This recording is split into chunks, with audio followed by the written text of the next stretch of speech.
बिस्मिल्लाहिर्रहमानिर्रहीम। अस्सलाम वालेकुम नाज़रीन, मैं हूं अरबल इस्तेवाद चिश्ती और आपको फैज़ चिश्ती दवाखाना की तरफ से खुश आमदीद करते हैं। नाज़रीन, आज कॉन्स्टिपेशन के हवाले से यानी कब्ज़ के हवाले से आपके साथ एक बेहतरीन नुस्खा शेयर करने जा रहे हैं। आपसे गुजारिश है वीडियो को मुकम्मल ज़रूर देखिएगा। आसान सा नुस्खा है, सस्ता सा नुस्खा है। इंशाल्लाह कॉन्स्टिपेशन के लिए आपको किसी के पास इलाज के लिए जाने की ज़रूरत नहीं रहेगी अगर कोई सीरियस मसला नहीं है तो। और अगर आप एहतियातें करेंगे, परहेज करेंगे तो इंशाल्लाह आपको किसी भी दवा की ज़रूरत भी नहीं रहेगी। अब कॉन्स्टिपेशन का नुस्खा बताने के हवाले से एक ही चीज़ है, सस्ती सी एक दो चीज़ें हैं।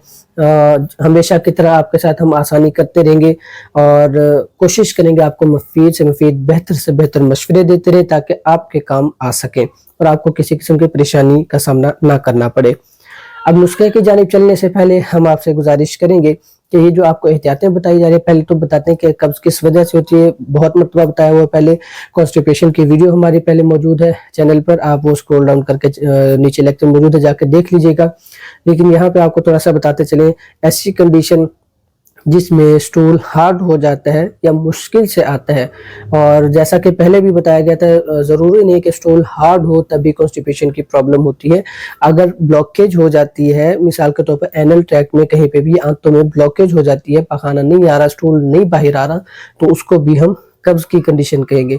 बहुत से लोग ऐसे करते हैं कि ज़रा सी उनकी पखाने की कॉन्स्टिपेशन की ये मसला शुरू होता है, स्टूल हार्ड हो जाता है या पखाना नर्म भी हो, तो पखाने में रुकावट हो तो वो जुलाब आवर चीज़ें लेना शुरू कर देते। तो ये आपसे हमेशा कहते हैं कि इन चीज़ों से आपने परहेज करना है।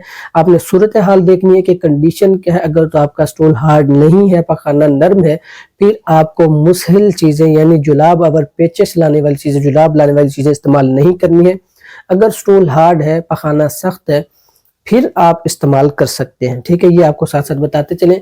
ऐसी सूरत हाल जिसमें स्टूल हार्ड हो जाए या स्टूल चाहे पखाना नर्म हो लेकिन पास ना हो रहा हो, खारिज ना हो रहा हो मकद के मकाम से, तो फिर उस सूरत हाल को कॉन्स्टिपेशन यानी कब्ज कहते हैं।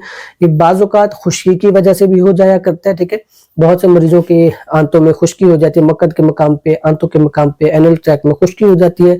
जिस हिस्से में ज्यादा खुश्की होती है वहां से पानी की एब्जॉर्प्शन जो है, पानी जज्ब होना ज्यादा होता है, तो स्टूल हार्ड होना शुरू हो जाता है। ठीक है, जो कब्ज का बायस बनता है। एक तो ये चीज। दूसरे नंबर पर अगर कोई इन्फेक्शन हो जाता है एनल ट्रैक्ट में, जैसा कि मैंने पहले बताया कि ज़रूरी नहीं है कि स्टूल हार्ड हो तब भी कॉन्स्टिपेशन होती है। अब स्टूल जब हार्ड हो जाता है वो तो चले एक मामला आपको समझ आ जाता है, लेकिन अक्सर ही होता है कि अंदर एनल ट्रैक्ट में, आंतों में स्वेलिंग होना शुरू हो जाती है, कोई इन्फेक्शन हो जाता है, जैसे बाहर जिल्द में दाना निकलता है, स्वेलिंग हो जाती है, वो जिल्द मोटी हो जाती है। तो इसी तरह अंदर जो हमारी आंतें होती हैं उनकी दीवारें मोटी होना शुरू हो जाती हैं या गिल्टी बन जाती है या स्वेलिंग हो जाती है, सोजिश हो जाती है, जो आगे का रास्ता ब्लॉक करके स्टूल को वहां पे रोक लेती है। ये कॉन्स्टिपेशन का मसला भी हो जाया करता है। तो अगर आपने कंडीशन को समझना है कि जब आपको पखाना फिर आता है, अगर तो पखाना नर्म आ रहा है लेकिन रुकावट के साथ आ रहा है, फिर आप जुलाब आवर चीजें इस्तेमाल ना कीजिएगा और ना ही ये जो आपको नुस्खा बताने जा रहे हैं ये आप इस्तेमाल करेंगे। हाँ, अगर आपका स्टूल हार्ड है और खुश्की है, स्टूल सही से पास नहीं हो पा रहा है, फिर आप ये चीज इस्तेमाल करेंगे। सस्ती सी चीज़ है, मुख्तसर सी वीडियो में आपके साथ चले शेयर करते हैं मजीद वीडियो को लंबा करने के बजाय, लेकिन हम मजबूर हैं, हम आपको सही गाइड करने की वजह से थोड़ा सा वीडियो को लेंथी कर देते हैं। तो आपसे गुजारिश है मुकम्मल वीडियो ज़रूर देखा करें। नुस्खा क्या है? एक ही चीज़ है नाजरीन, रसवंत जिसे मुसब्बिर कहते हैं। ये हमने पाइल्स की वीडियो में भी बताया और कॉन्स्टिपेशन के हवाले से पहले भी मुख्तलिफ तरह से आपको बताया हुआ है। लेकिन अब जब आपने इस्तेमाल करना है तो सिर्फ आपने रसवंत लेनी है। आप 15 ग्राम रसवंत ले लें और इसमें शहद इतना डाल लें कि जितना माजून सा बन जाए, यानी कि गाढ़ा सा एक जिस तरह माजून की सूरत है आप समझते हैं, वो कंडीशन हो जाए तब आपने ये इसको आपने मिक्स करना है। या ऐसा करना है कि इतनी शहद डालनी है कि उससे छोटी छोटी गोलियां बन जाए, चने बराबर गोलियां बन जाए। अब आपने करना क्या है, मुसब्बिर को शहद के साथ अच्छी तरह मिक्स करके कूट के पहले आप मुसब्बिर पिसवा लीजिएगा। फिर आपने क्या करना है कि शहद के साथ मिक्स कर देना है। मुसब्बिर को साफ भी किया जाता है, उसका तरीका भी बताया हुआ है, थोड़ा सा आपको मजीद भी बता देते हैं। अगर करना चाहे तो कर लीजिएगा, बेहतर है। छोटी सी डली उसकी लेके उसको पोटली बना के कोई भी बर्तन है, फ्राई पैन या इस तरह का फ्राई सॉस पैन है जो भी है, कोई ऐसा बर्तन आपने लेना है, उसमें दूध डालना है और इतना डालना है कि वो बीच में पोटली बना के आप लटका दें, वो नीचे फर्श के साथ भी ना लगे, दरमियान में लटके रहे। 5-7 मिनट अच्छी आग पे उसे उबाला देना है, उबाल करके बॉयल करके आपने निकाल लेना है। वो मुसफ़ा हो जाते जैसे खुश्क हो, फिर आपने उसे पीस लेना है। इस तरह इस्तेमाल करना ज़्यादा बेहतर होता है। मजीद वैसे भी आप डाल सकते हैं, कोई इशू नहीं है। और इसका आपने क्या करना है, जो मुसब्बिर आपने पीसी होगी, जितनी भी आप लेने, उसमें शहद इतनी डालनी है कि उसकी गोलियां बन सके, छोटी छोटी गोल गोल चने के बराबर, वो आप बनाकर रख लें।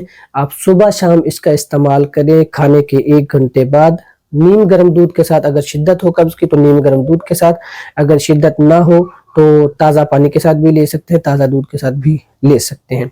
ये आपने इस्तेमाल करना है।